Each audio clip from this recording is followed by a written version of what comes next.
બાપા સીતારામ બધાને જાવું છે ભાવનગર સગાડીને નવરાઈને થોરાઈને તૈયાર કરી નાસ્તો પણ બનાવવાનો બાકી છે.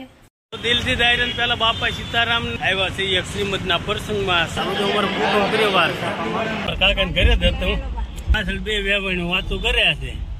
મસ્તરામ બાપુનું આ મંદિર છે. જો નિકુંજ ડ્રાઇવિંગ કર્યા છે અને આ હાહુ રમાય બે આ એક રૂમમાં બેઠા છે ભાવનગર થી હવે ઘરે.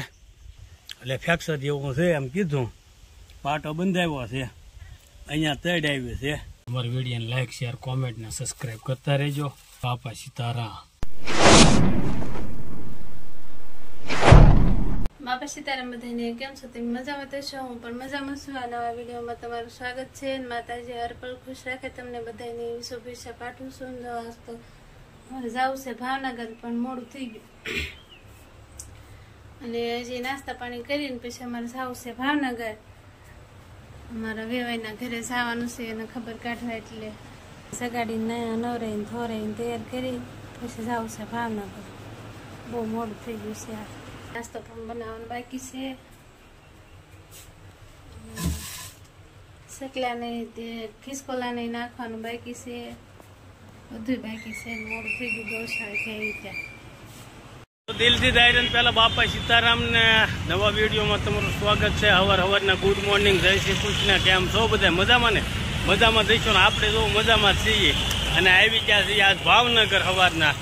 જોકે વિડીયો શરૂ કરવાનો કાંઈ ટાઈમ રહો નહીં, મોડું થતું એટલે અત્યારે હાલીમી છે એ કાળા નાળા આવ્યા છે એક શ્રીમદના પ્રસંગમાં. શ્રીમદનો પ્રસંગ પતે એટલે બીજા બે કામ પતાવવાના છે પછી ગામડે જવાનું છે. એટલે આવું બધું આજનું કામ છે. તો ટાઈમ રહે તો વિડીયો શૂટ કરીશું અને નકર પછી ગામડે જઈને શૂટ કરીશું. કાં નીકું? હા. તો હાલો અત્યારે હવે જાય પાછા વાડીમાં.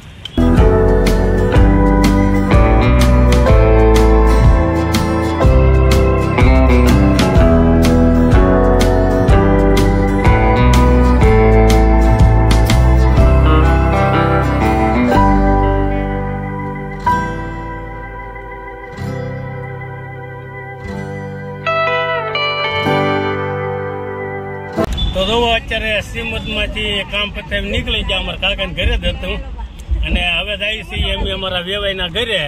જો પાછળ બે વેવાઈનું વાતો કર્યા છે. હા, અને જઈએ છીએ કાકાને ઘરે. અત્યારે જો મસ્ત ધારા આપણા મસ્તરામ બાપુનું આ મંદિર છે શીતરા. અને અમારે ભત્રી જો નિકુંજ ડ્રાઇવિંગ કર્યા છે. આપણે બેઠા છીએ મોટરમાં અને જઈએ છીએ અંકુભાઈના ઘરે. લગ્નની કેસર જોવે અમારા નિકુંજની અને આ હાહુ રમાય બે આ એક રૂમમાં બેઠા છે. હા, વાગી ગયા હાલના 5 અને આપણે આવી ગયા હતા ભાવનગરથી હવે ઘરે. કારણ કે સવારમાં જ મોડું થઈ ગયું હતું જવામાં. અમારા કાકાને ઘરે શ્રીમદનો પ્રસંગ હતો એટલે શ્રીમદમાં ગયા પહેલાં. પછી વેવાઈના ઘરે અમારા નિકુંજભાઈના ઘરે દીકરાનો જન્મ થયો એટલે ન્યાય જવાનું હતું ખબર કાઢવા. કાચની પેટીમાં રાખેલો હતો એટલે ન્યાય જા. પછી ત્યાંથી ગાડીનું થોડું કામ કરાવ્યું. કામ કરાવીને હાથપ ગયા. હાથપથી ઘઉં ચોખાને એવું પાછા લેતા આવ્યા અને આવી ગયા આપણે ઘરે. પગ થોડોક દુખતો હતો એટલે બધા અહીંયા વડીલોએ કીધું કે રિપોર્ટને એવું કરાવી દો, ખોટું આમાં માથું ન મારી નખાય. એટલે આપણે પ્રાઇવેટ એક્સરો પડાવ્યો. એટલે એક્સરામાં પગમાં તડ આવી છે એટલે ફ્રેક્ચર જેવું છે એમ કીધું અને 10-15 દીનો આરામ કરવાનું કીધું છે. અને જો આપણે પગ્યા પાટો બંધાવ્યો છે. અહીંયા તડ આવી છે. અહીંયા બે આહળી આવે ને મોટી નાની, એમાં અહીંયા નાની આહળીમાં તડ આવી છે એટલે ફ્રેક્ચર જેવું આવ્યું છે. એટલે ડૉક્ટરે 10 થી 15 દિવસ આરામ કરવાનું કીધો છે. હાલ સાલ બહુ ઓછી કરવાની છે. એટલે આપણે અહીંયા ખાટલો નાખીને આરામ કરીએ છીએ અને પ્રસંગ પતાવીને વહી આવ્યા છીએ. આવું બધું છે. એટલે હવે આપણે 10-15 દી આરામનું કીધું છે. હવે એટલા બધા દી કાંઈ આરામ કરવાનું થતો નથી. કારણ કે બહુ એટલું બધું નથી વાંધો આવ્યો. તડ પડી ગઈ એટલે ફ્રેક્ચર જેવું છે તો એ તો 4-5 દીમાં સરખું થઈ જાય. એટલે આવું છે. આપણે આવી ગયા ઘરે. નીત આવી ભેગી દોવાનો ટાઈમ હતો એટલે એ વહી ગઈ ગૌશાળે. તો ખાટલે બેન થઈ ગઈ જતા એટલે પછી આપણે એવી જાય ગાડીમાં પાછા બેઠા ગાડીમાં અને ગાડીમાં બેઠા બેઠા દિવસ કાઢી જતી કેમ કે બેઠા બેઠા કંટાળો આવે એક તારો આવું બધું છે હવે આરામ કર્યા વગેરે કઈ છૂટકો છે નહીં હવે ભટકાણું એના અઠવાડિયું છો બે દે આરામ કરીને કામે લાગી જતા મૂંઢ માર જેવું લાગતું હતું એટલે આપણે કામે લાગી ગયા પણ પાછું દુખાવો ઉપડ્યો તો એક્સરો પડાવ્યો તને ખબર પડી ફ્રેક્ચર આવેલું છે એ પાછો આરામ પાછો આપ્યો છે હવે આરામ કરીને કંટાળીએ છીએ હાલવા ચાલવાનું પાછું બંધ કર્યું છે એટલે આટા મારો ક્યાંય દવાય નહીં કડી ખાડ લે કડી ગાડીમાં એમ કર્યા કરીએ થોડોક સપોર્ટ આપતા રહ્યો કારણ કે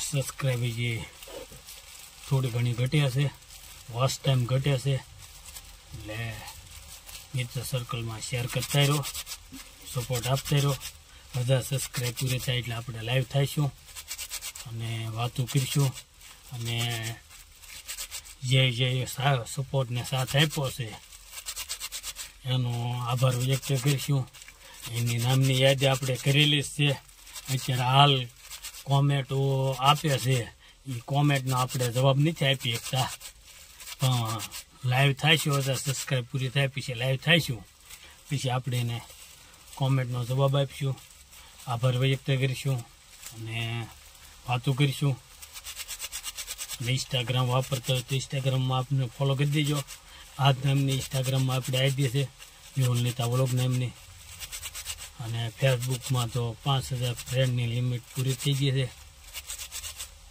એટલે આવું બધું છે તો સાથ સહકારને સપોર્ટ આપતા રહેજો અને આજનો વિડીયો અમારો કંઈક આવો રહ્યો છે જો અમારો વિડીયો તમને ગમ્યો હોય તો અમારા વિડીયોને લાઈક શેર કોમેન્ટ ને સબસ્ક્રાઈબ કરતા રહેજો શેર કરતા રહેજો સપોર્ટ આપતા રહેજો અને મળશું નવા વિડીયોમાં આજનો વિડીયો આપણે અહીંયા પૂરો કરીએ તો બધાને દિલથી બાપા સીતારામ